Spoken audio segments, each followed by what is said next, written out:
Hello and welcome to the video with me, Winner and Trade, with another video of Weekly Andrew, in which I got a lot of anime to be talking about this week, because basically everything ended. And I always kind of just do some kind of summary kind of thing for every single anime I'm watching when they end. So, yeah, I got a lot this week, because basically everything for the season ended this week. Everything that went into last week, basically. So, yeah, I guess I'll just go ahead and get this started with the anime. Starting off with My Master Has No Tail, which, for this anime, I honestly kind of really started enjoying it towards the end.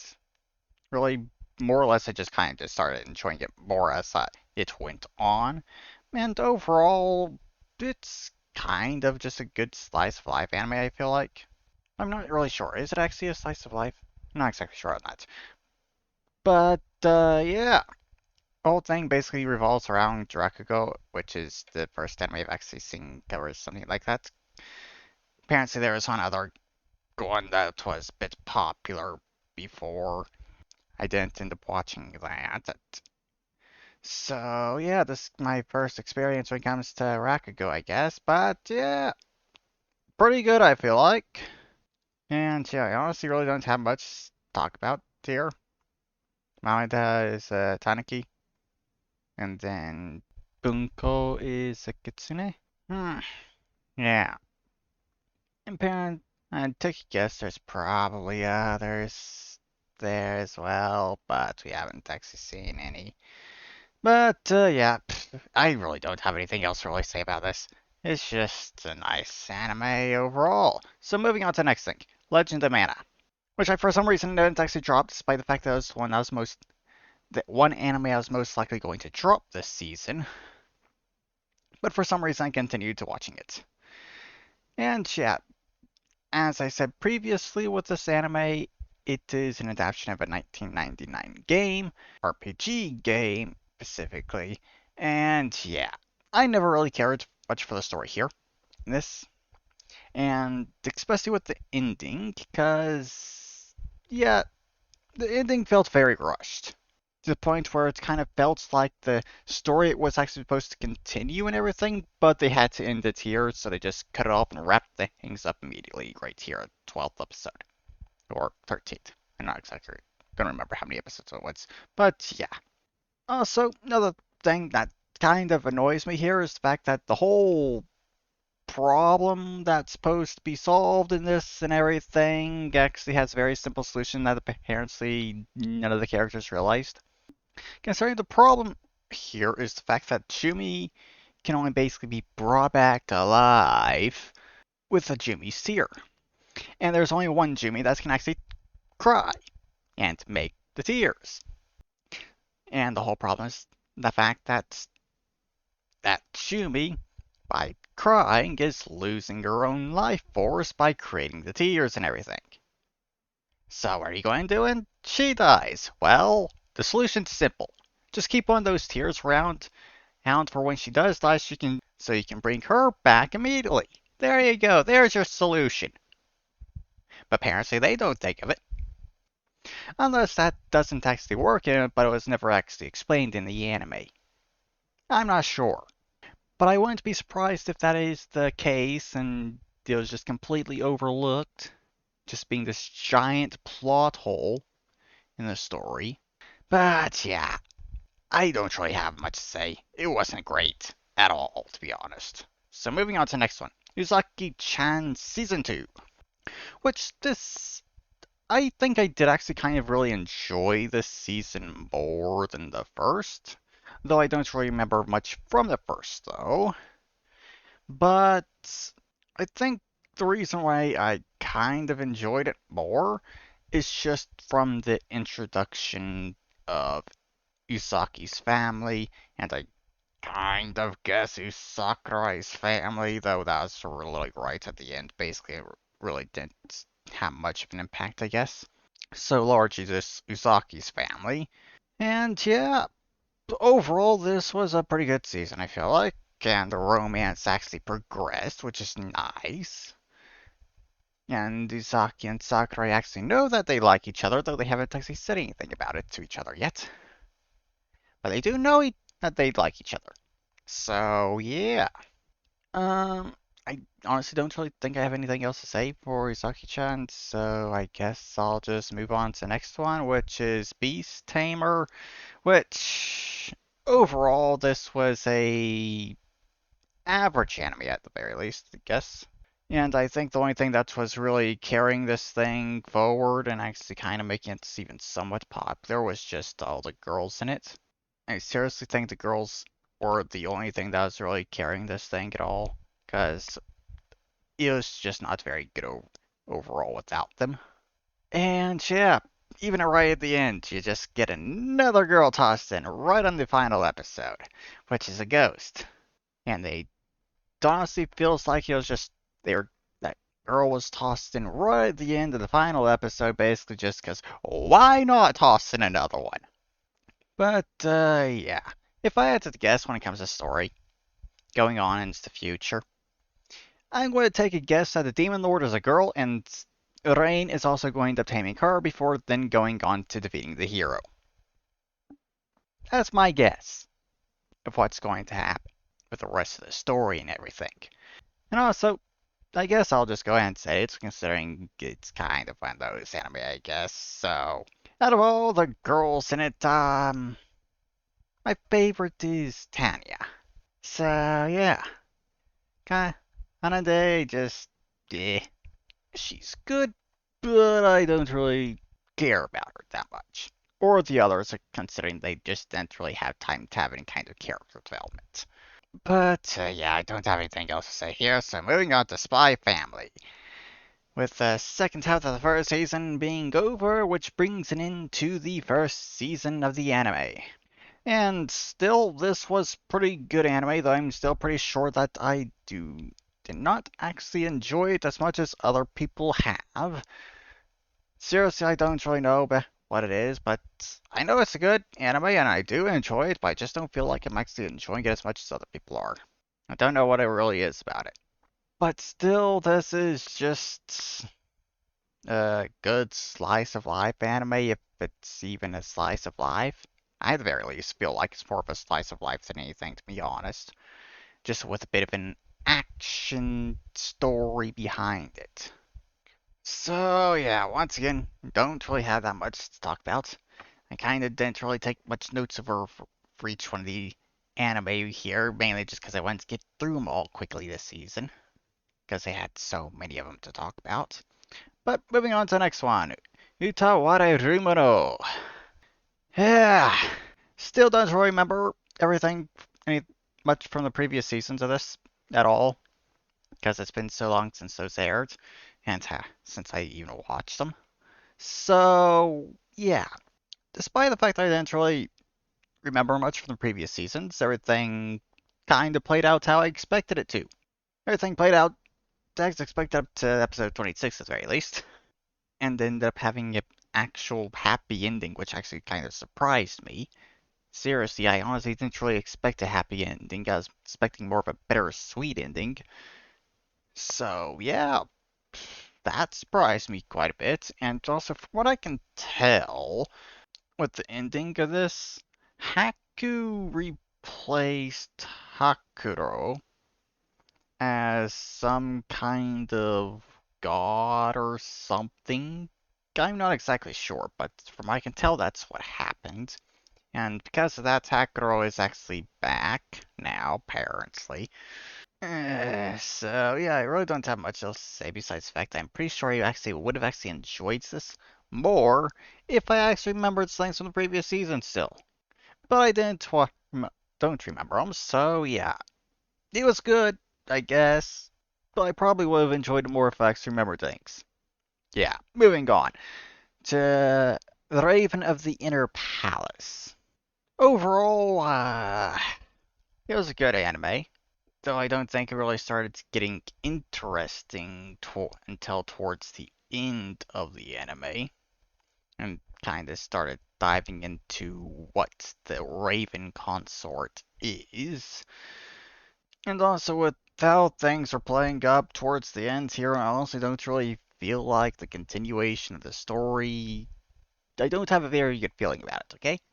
I don't really have a good feeling about the continuation of the story at this point, considering some of the things that I was seeing in the final episode and everything.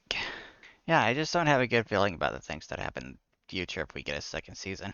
And still, my only really biggest complaint for the anime overall is just the subtitles, I guess, when it comes to the character names and everything, considering the characters' voice actors are using the Japanese names for the characters, meanwhile the subtitles are using the Chinese names for the characters. So I honestly don't really remember any of the characters' names because of that, at all. So yeah, that's basically my only real complaint about the anime, is just the fact that the subtitles and what the voice characters are saying are different when it comes to the names of the characters. Annoying. But yeah, move on to the next anime, which is Fukoi, or as I like to call it, Stockholm Syndrome the anime. Yeah, that's basically just because of the whole basis behind the anime that I gave it that nickname. But overall, this was basically a very pretty good romance anime, and personally, I think I would have enjoyed it better if Shiori wasn't in the anime. Just saying. And also, I'm kind of starting to dislike love romance anime with love triangles like this one, because I know exactly how things are going to play out, which one's going to win. Considering it honestly is very easy to tell who's going to win. And also, if you want to know who's going to win by the first episode easily, well, it's whichever one the main character sees first. Like in this anime, uzaki, first one that Chihiro saw. So she wins by default. Also, personally, just when it comes to between Akari and Shiori, the reason why I don't really like Shiori very much is purely just because, more than anything, she's basically in the way. Akari, even with the final episode, you can clearly see the difference between them when it comes to their relationship with Chihiro, and how much better of a dynamic Akari has with him. Meanwhile, with Shiori, it's just tons of awkwardness because they are so similar to each other and completely shy and everything. But yeah, really, it kind of annoyed me with the whole plot behind the story and everything. That the reason why I actually called the Nick's name the Stockholm Syndrome, the anime and everything. But yeah, just ignoring that, it was pretty good. I liked it quite a bit.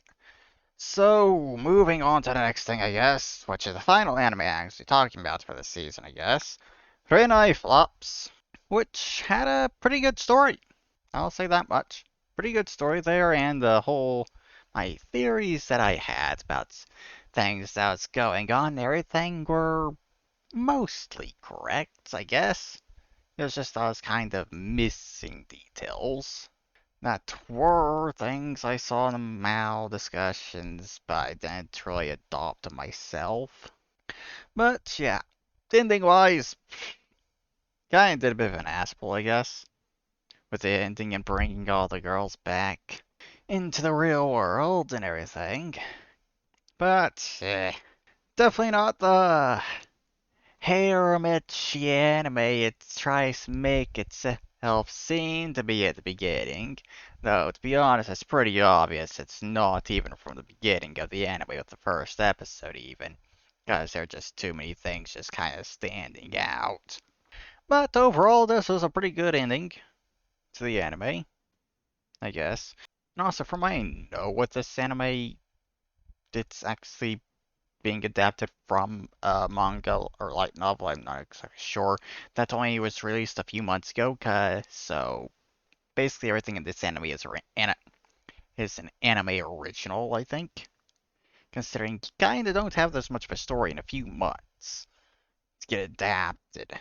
Unless this is how the manga or light novel is going to going or something, which to be honest I doubt.